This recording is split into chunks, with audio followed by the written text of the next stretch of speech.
Good morning, dolls, and welcome to Little Gretchen's workshop. So today I wanted to create some more shoes, but I wanted to try a couple different styles. And the first style I wanted to attempt was slippers.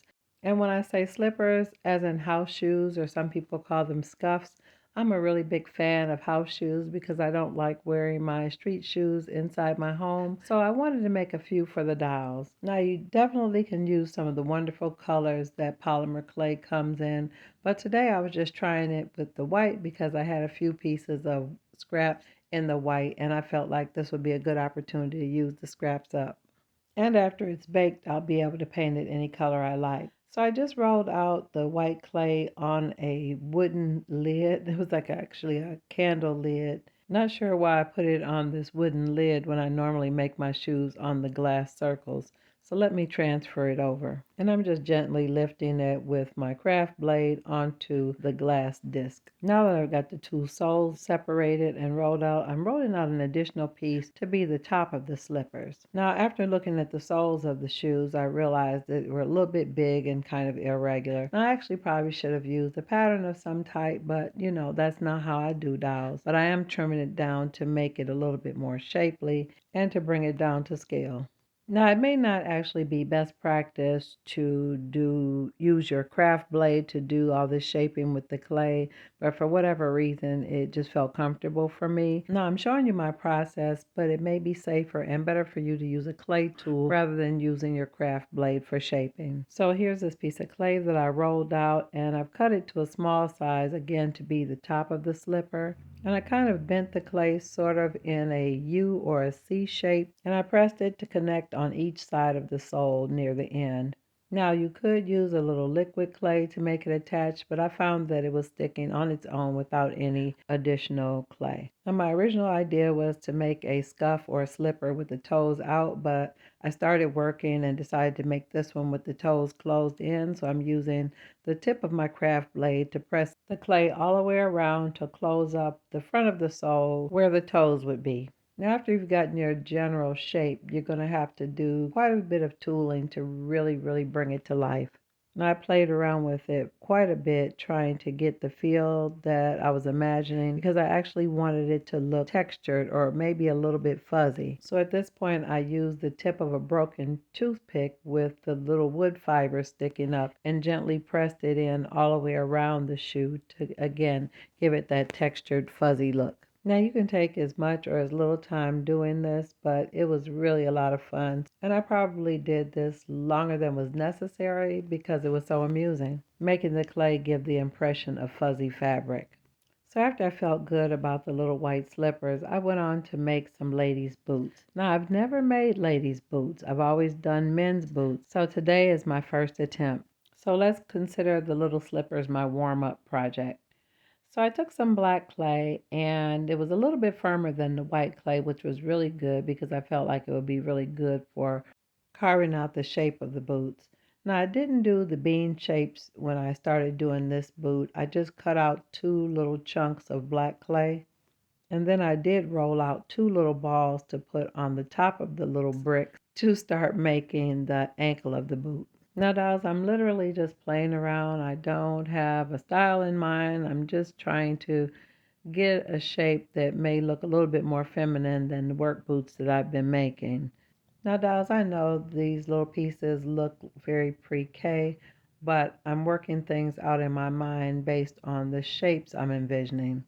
And after looking at the little bricks, I felt like they were kind of wide across the toe box. So I thought maybe narrowing them down would make them look a little better. And if you notice, I keep just turning the circle and trimming little by little around the little bricks to see what I need to take off to make it look like a vintage or old-fashioned boot rather than space shoes.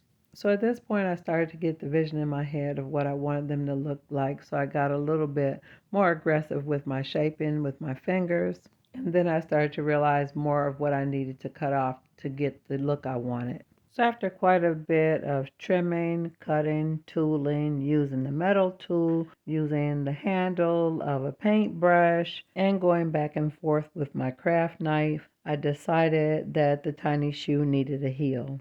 So I cut a small chunk of the clay and crudely shaped it into what I thought a heel would look like. And I originally made the heel kind of low, more or less flat. And after adding the heel to the second shoe, I felt like I needed to narrow out the back of the shoe where the heel would be.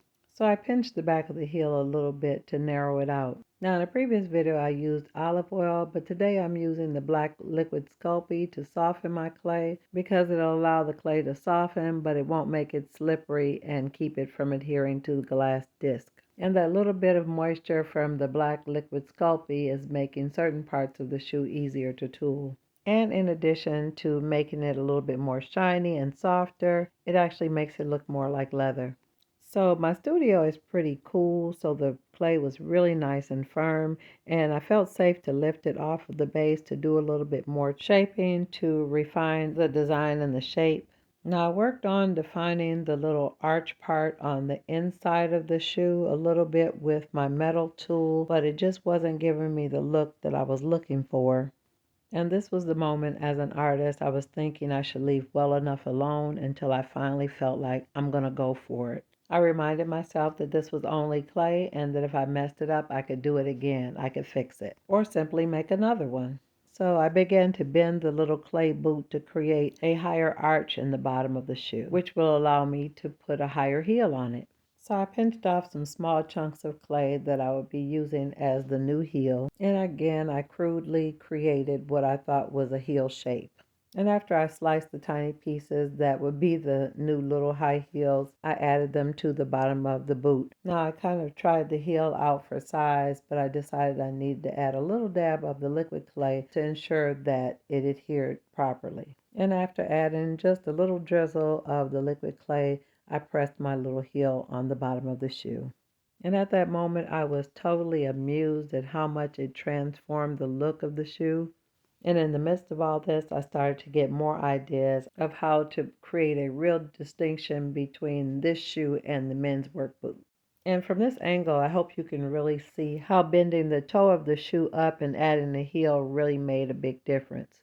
Now, although I was just kind of playing around with the concept of this shoe, I am trying to leave it open enough that if I actually want to build a dowel on top of these shoes, it will work.